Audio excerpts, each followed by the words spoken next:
তারপর শ্রাবণী, স্যার আমি জাতীয় কবি কাজী নজরুল ইসলাম বিশ্ববিদ্যালয়ের বাংলা ভাষা ও সাহিত্য বিভাগে 3য় বর্ষে পড়ছি। বাংলাতে ভালো সিজিপিএ পেতে হলে মোটামুটি ভালো পড়তে হয়। আমার সিজিপিএ 3-এর উপরে আছে, আলহামদুলিল্লাহ শ্রাবণী, অনেক ভালো, 3-এর উপরে আছে। আচ্ছা, এখন থেকে আমি চাচ্ছি জবের প্রস্তুতি নিতে, যাতে পড়াশোনা শেষ করে কিছু করতে পারি। এখন আমি আপনাদের 48তম বিসিএস ব্যাচে ভর্তি হয়েছি, আলহামদুলিল্লাহ। স্যার আমার কথা হচ্ছে, আমি কিভাবে পড়াশোনা করলে ভালো একটা সিজিপিএ পাবো, পাশাপাশি চাকরির প্রস্তুতিও হয়ে যাবে, একটু বুঝিয়ে বলবেন প্লিজ। আমার কাছে মনে হচ্ছে 2 নৌকায় পা দিয়ে আছি, কোনটা করা উচিত, কিভাবে পড়াশোনাটা করব, গুছিয়ে করব, বুঝিয়ে উঠতে পারছি না। আচ্ছা শ্রাবণী, আমার আসলে এই লাইভ এই রাত 10টার সময় একদম ঘরোয়া পরিবেশে লাইভ করার উদ্দেশ্যই হচ্ছে এটা, যে আপনাদের এই পার্সোনাল ইস্যুগুলো নিয়েই কথা বলা। হয়তো বা আড্ডাতে বা অন্য সময় এই জিনিসগুলো হয়তো সামনাসামনি কথা বলা একটু আপনারা ইতস্তত করেন, কিন্তু একদম ঘরোয়া পরিবেশে যে খাতা কলম নিয়ে বসছি, এই সময় আপনাদের সাথে এই আলাপগুলোর জন্যই আমি আসলে আসছি।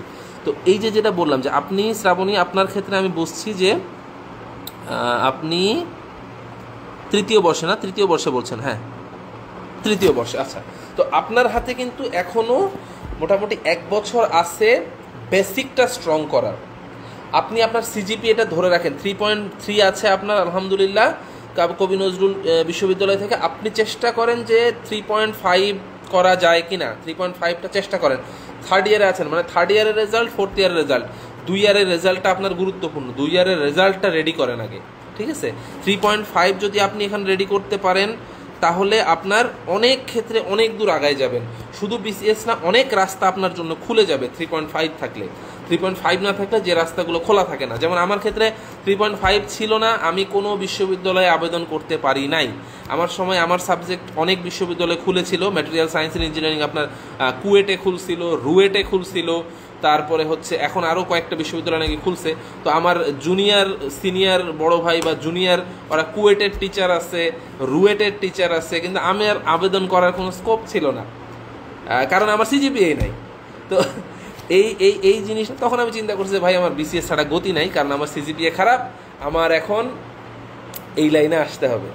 তো এই বিষয়টা আসলে এই ক্ষেত্রে আপনার জন্য গুরুত্বপূর্ণ। আপনার সিজিপিএটা ধরেন, আর আপনি বেসিক ডেভেলপ করেন। আমি যে অন্তরকেও বললাম যে আপনি বেসিক ডেভেলপ করেন। আপনার অ্যাটলিস্ট 3য় বর্ষ শেষ হওয়া পর্যন্ত আপনি প্রচুর গল্প উপন্যাস পড়েন ভাই, প্রচুর গল্প উপন্যাস পড়েন।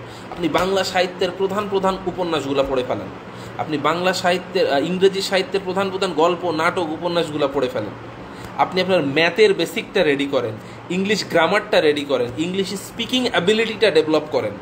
যেই জিনিসগুলো হয়তো পরে করাটা একটু কঠিন হয়ে যাবে অনেক তথ্য মাথায় রাখার চাপে, তো এই জিনিসটা এখনই ডেভেলপ করার সময়। এই জিনিসটা ডেভেলপ করেন, স্পিকিংটা ডেভেলপ করেন।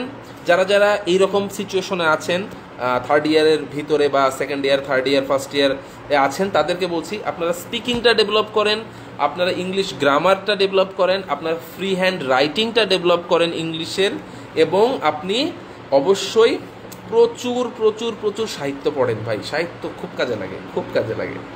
যেমন আমি একটা এক্সাম্পল দিই, আমার একজন খুব পরিচিত, উনি প্রচুর প্রচুর উপন্যাস পড়তো, প্রচুর, হুমায়ুন আহমেদ থেকে শুরু করে হুমায়ুন আজাদ, রবীন্দ্রনাথের প্রচুর সাহিত্য তার পড়া আছে।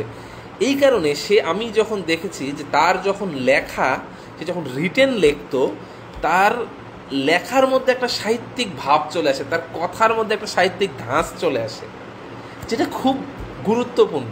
আপনার অন্যের চেয়ে 2 মার্ক 4 মার্ক আপনাকে বাড়িয়ে দেবে শুধুমাত্র আপনার এই প্রস্তুতিটা, ঠিক আছে? তো এইটা খুবই গুরুত্বপূর্ণ। এটা ডেভেলপ আপনাকে অনেক সময় নিয়ে করতে হবে, যে সময়টা এখনই, যে সময়টা আপনার পরে নাই।